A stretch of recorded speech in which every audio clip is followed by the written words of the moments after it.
Hello, my name is Talia Hoke, and I'm a student at North Central University. I'm studying to be a marriage and family therapist, and today I'm going to talk about the schizophrenia spectrum disorder. This presentation aims to talk about the diagnosis. Um, I should actually start with, I watched a movie that depicted a main character who had schizophrenia. And the name of the movie is A Beautiful Mind. I'm sure most of you have seen it. But again, I'm going to present the diagnosis and supporting evidence as to why I think this patient indeed does have schizophrenia. Then I'll move on to talk about the description of the disorder itself from a physiological perspective, in addition to kind of how that also impacts the individual. And finally, I'm going to talk about a treatment plan.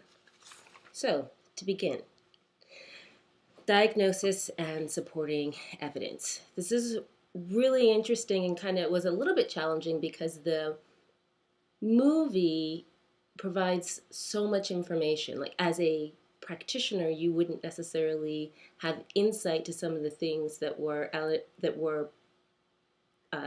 that you saw when you watched the movie.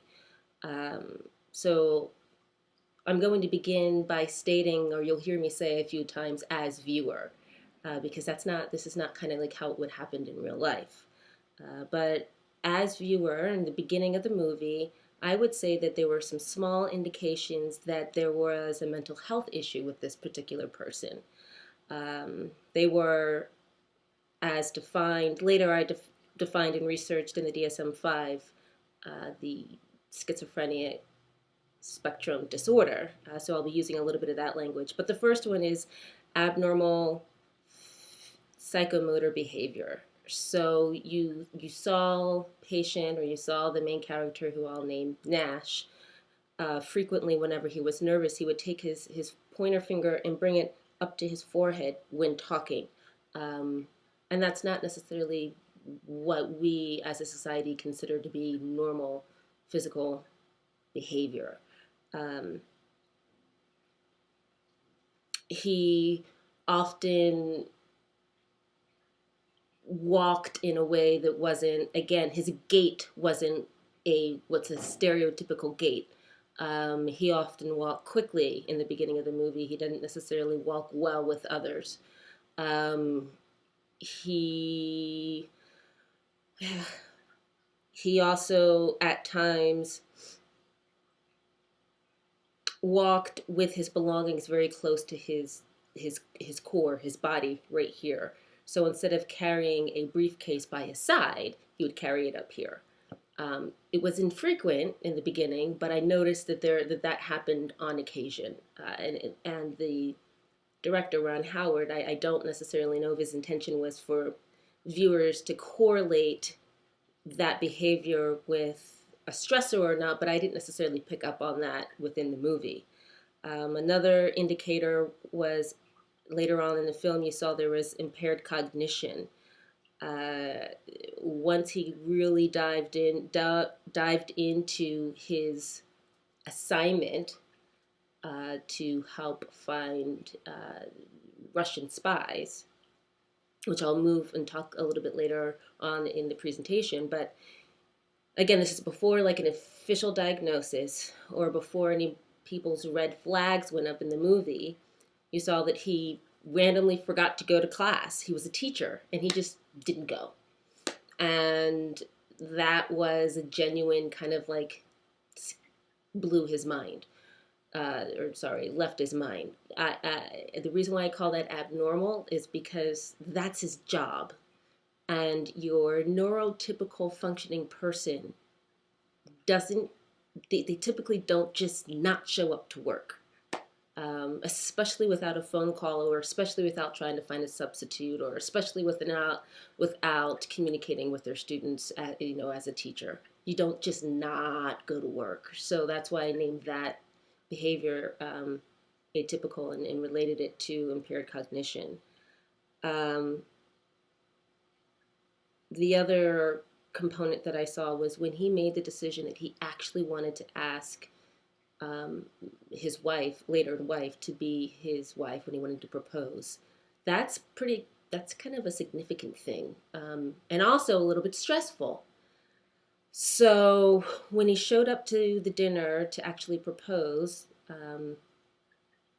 you could tell by the language, it was inferred that he was late and that this was something that is frequently done, and that his girlfriend at the time was really upset and irritated with the fact that this was going on in their relationship on a consistent basis. Um, and one of the phrases that he said is, I lost track of time at work. What the film showed was that he lost track of time at work, again, working on this project that he had been given to help find Russian spies. So you see him spiraling, you see him kind of perseverating on this issue that needs resolution. Um, so those are kind of the impaired cognition issues that I wanted to talk about. Um,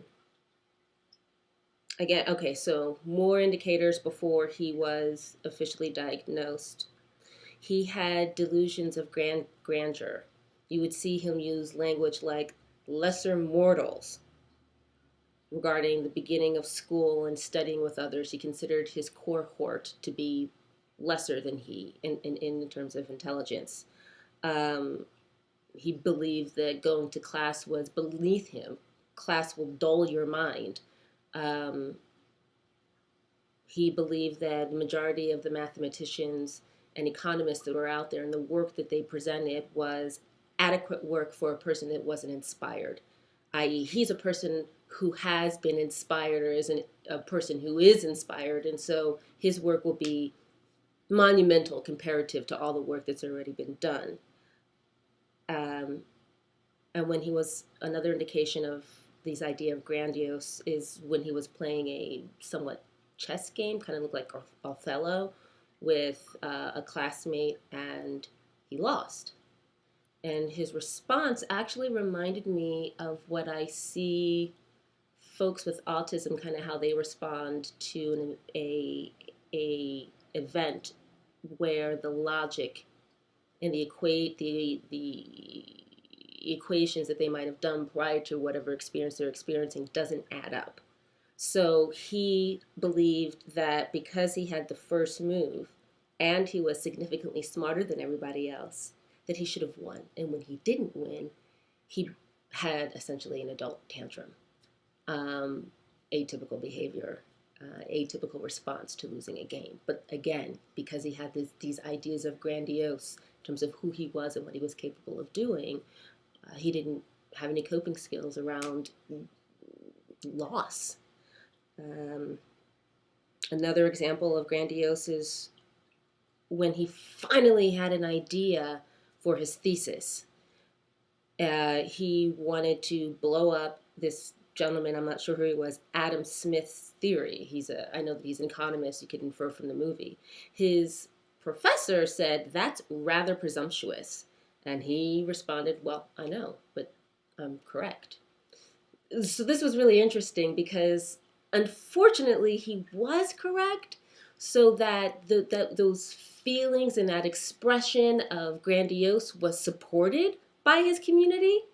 So instead of there being contradictions, say, to him, which now that I've actually done a little bit more research, I understand that even if those had popped up because of what's happening in a pathophysiological manner, it may not have registered for him. But it is kind of unfortunate that in a grand scheme of things that he was correct for him as an individual. For the field of economics, great. Um, the other indicator of grandiose I saw was when he had to share the cover of Fortune magazine yet again. It just wasn't a big deal for him, even though it was like multiple times that he'd been on the cover of Fortune magazine. But he had to share it with 3 other people that he called hacks because they weren't nearly as smart as he was. Here's the key.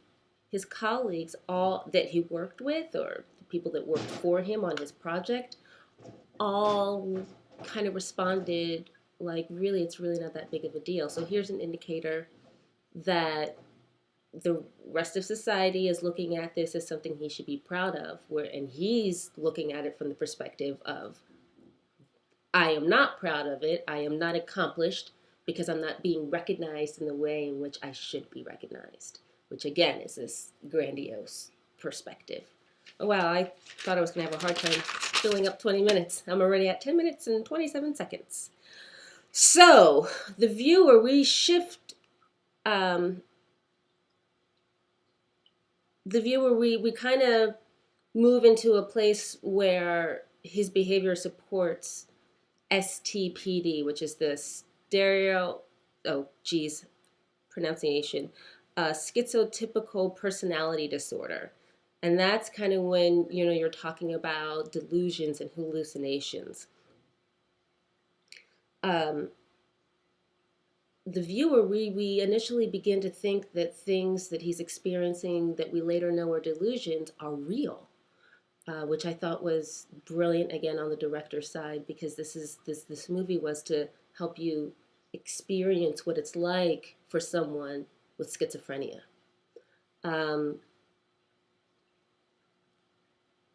So he has this job because he's brilliant at decoding things.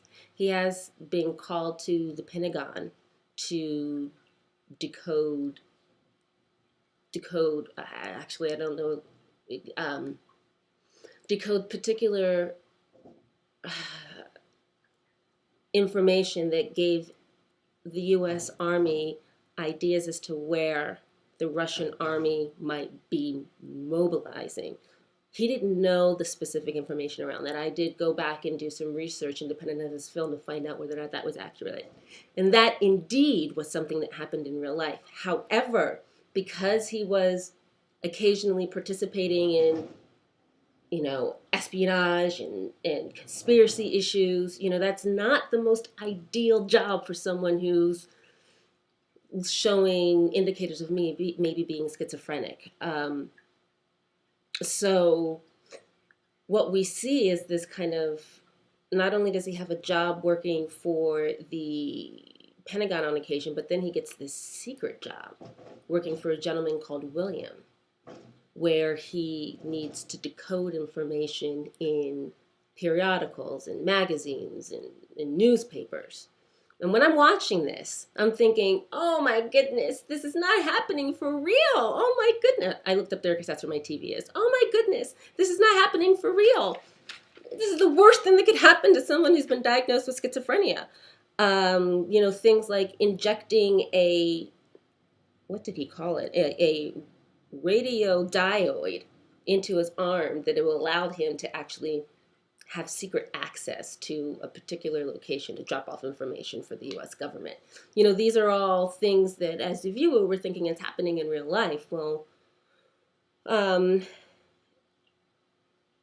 later we do find out that that is not indeed the case. One of the things that I wasn't quite sure as to whether or not it was the director's idea to further support and connect the viewer to what's going on in Nash's life, or if this is what's really happening. But whenever he was decoding, you, as viewer, heard talking or voices in the background.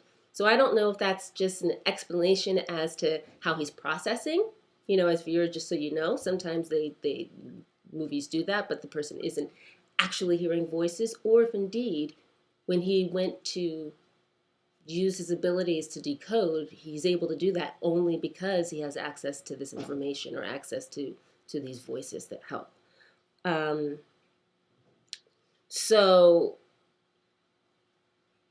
I would say, as student therapist, that once he got that secret job to help this mysterious man in black called William, I would say that was when his first episode transpired. Again, this is as viewer. We don't know whether or not things happened when he was a high schooler or when he was in undergrad at this particular point in time. But with all the information that we had that's when I would say that the first episode transpired and that he continued to be in an acute episode.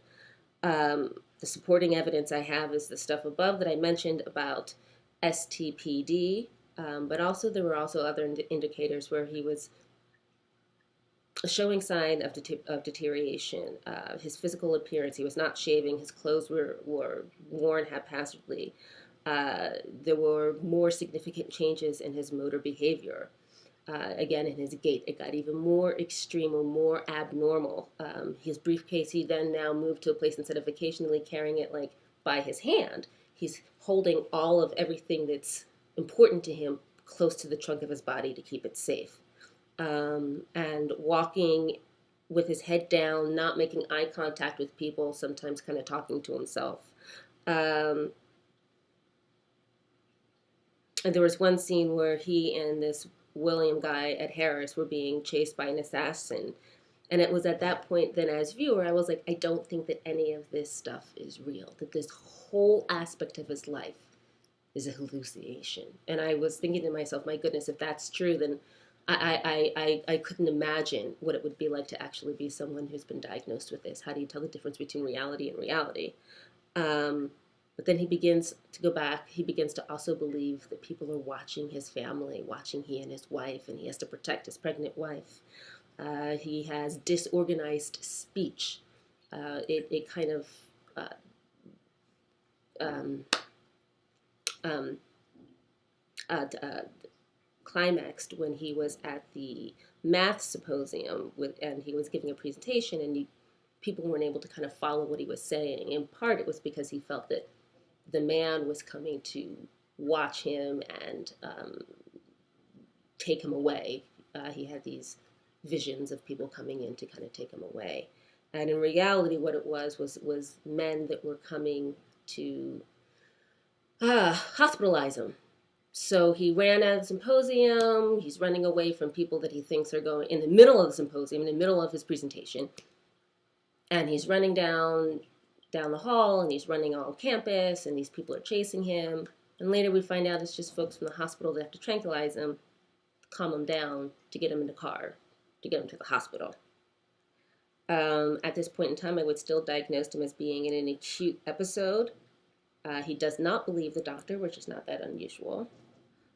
His wife is made aware of the situation, and this is important because she begins to research all of the things that she said that her husband had communicated to her was real, to find out whether or not it was real or not real. One of them being his college friend in Princeton, his roommate, which ended up actually being a hallucination, along with this person's niece, in addition to all the work that he's doing for the government, the secret work he's doing for the government. So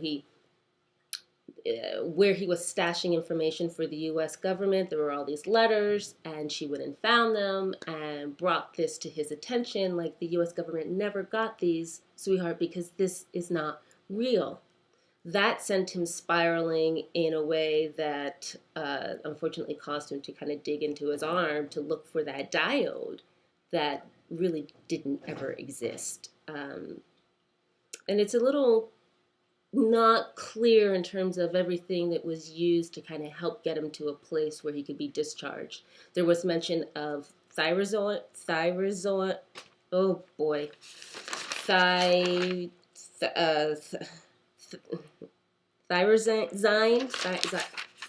It was a medication that was commonly used for schizophrenic patients and is actually still sometimes used today. Some would say it's an antiquated medication, but still effective with certain patients. And electric shock therapy, and having to come to terms with tangible information that proved that his hallucinations weren't real. But you don't see anything about talk therapy. Again, this is the 60s, actually. So it's not really clear as to what happens to have him move from point A to point B to get discharged. But we find out that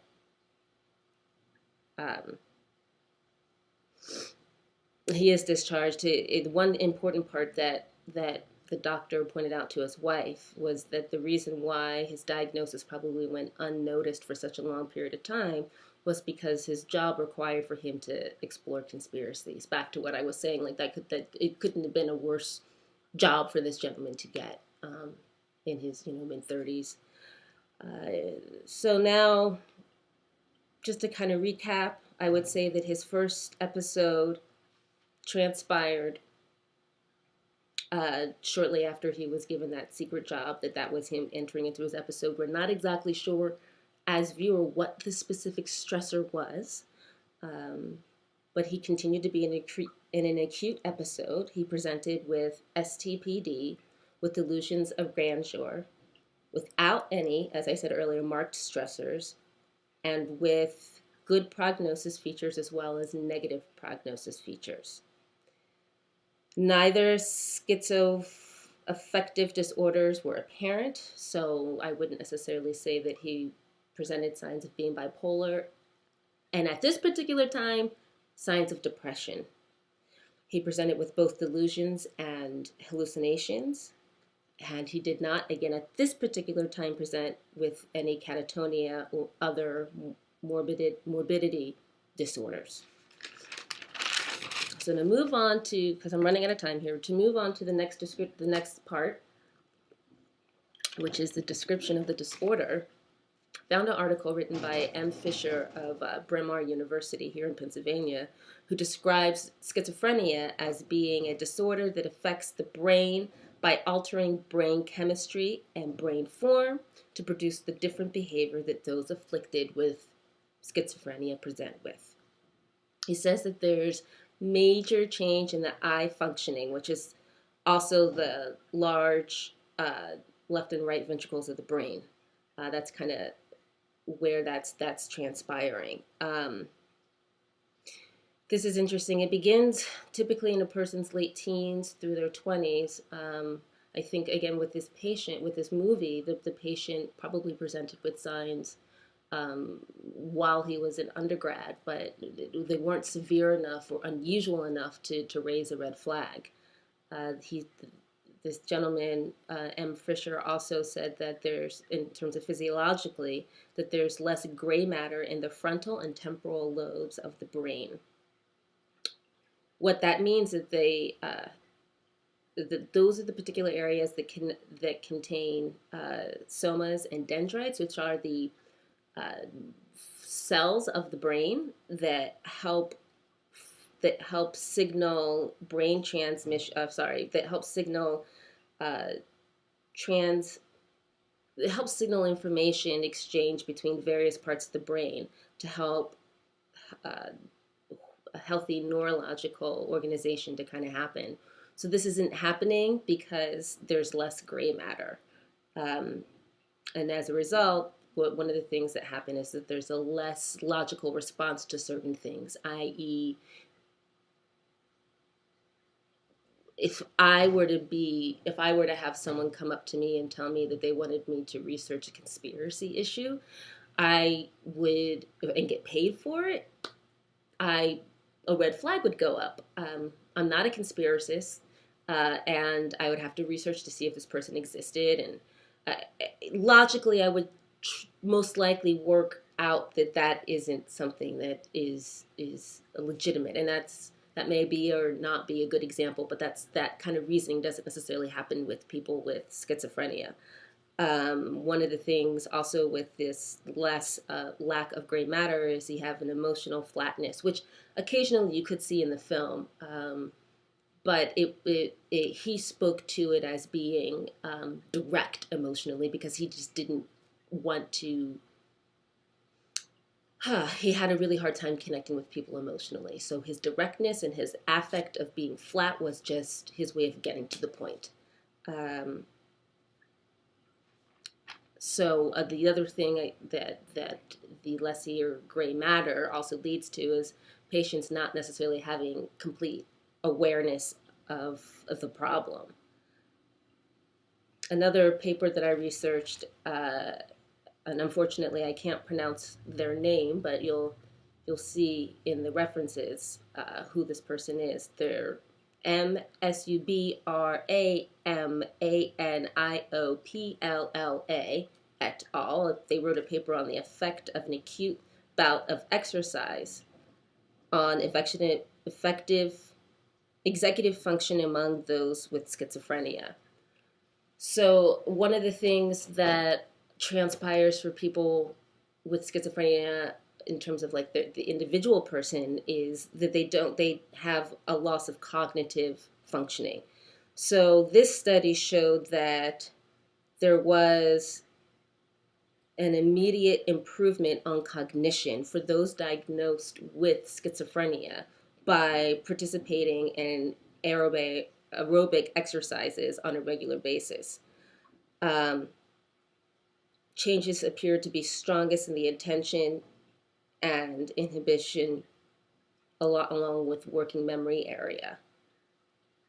And they stated that exercise may be a feasible strategy when looking at improving long-term cognition for patients with schizophrenia.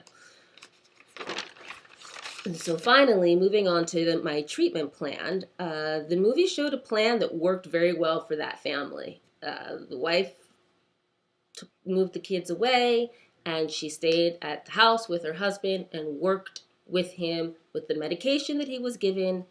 I apologize. Once he realized that he couldn't be who he was, he couldn't be this mathematician or this economist using this medication, he couldn't have sexual intimacy with his wife because he was dulled from this medication, he went off of it. So as it's not that uncommon, patient compliance. So his wife wanted to have him be reinstated into the hospital, and he said, "You do that, I die." She said, "Okay, we're going to stay here. We're going to stay at home. We're going to work it out with you off the medication." And they made it work. So in real life, what's really interesting is that's not what transpired. I did some research independent of this movie. In real life, they actually got divorced, and their marriage didn't survive. She did help him. He did continue to live at the house with her, and so to a certain extent, their relationship helped him figure out a way to live with his delusions and his hallucinations. However, their marriage did not survive that. So, if they were to walk into my office wanting to work on their marriage, and he was in the process of being in an episode, I would most likely recommend medication. And if he decided not to take medication, then the first thing I'd want to come up with is a plan of action for safety. I would use the experimental communication model because that's the model I most gravitate towards. I also did additional research and found this article about motivational interviewing with patients with schizophrenia. This was written by Ertem in Archives of Psychiatric Nursing. And what they're finding out is that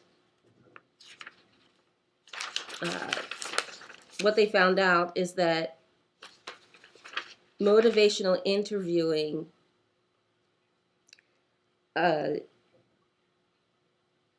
this approach is intended to achieve behavioral changes by expressing empathy and helping individuals resolve discrepancies in behavioral change.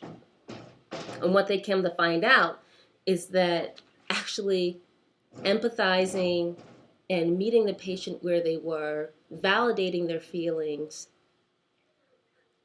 helped with their ability to take medication, helped with their ability to interact with their family members and community and be forthcoming and deal with the stigma of having a mental health issue. So that's really neat because it's in keeping with this particular model around addressing self-esteem issues with the individuals and with the family. So once we kind of addressed the emergency issue, what are we going to do if we realize that this person is in a state that actually requires severe intervention? What does that look like? Let's both get on the same page and let's have a plan of action. then I would move to a place of saying, okay, so what are our goals here? What do we want to be able to focus on? And let's just say, for all intent and purposes, we do intimacy. They want to focus on intimacy and household responsibilities. So I'd come up with an action plan. Goal is to really improve communication, identify family roles, uh, and how these particular roles lead to some of the issues that they're having in their marriage. I would recommend doing weekly appointments and use intervention tools that will increase awareness of self-worth and their needs.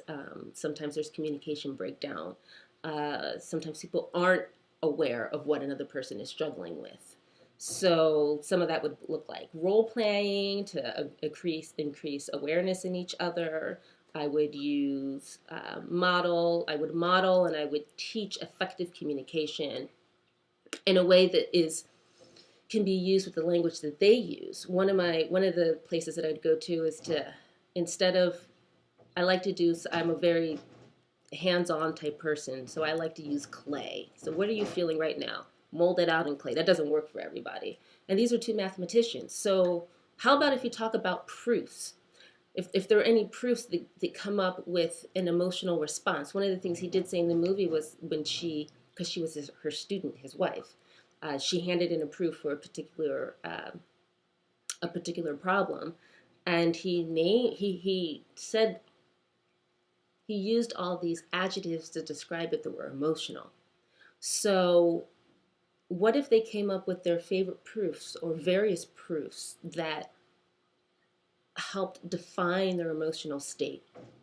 As wife, when husband is in a manic state, or when husband is experiencing an episode.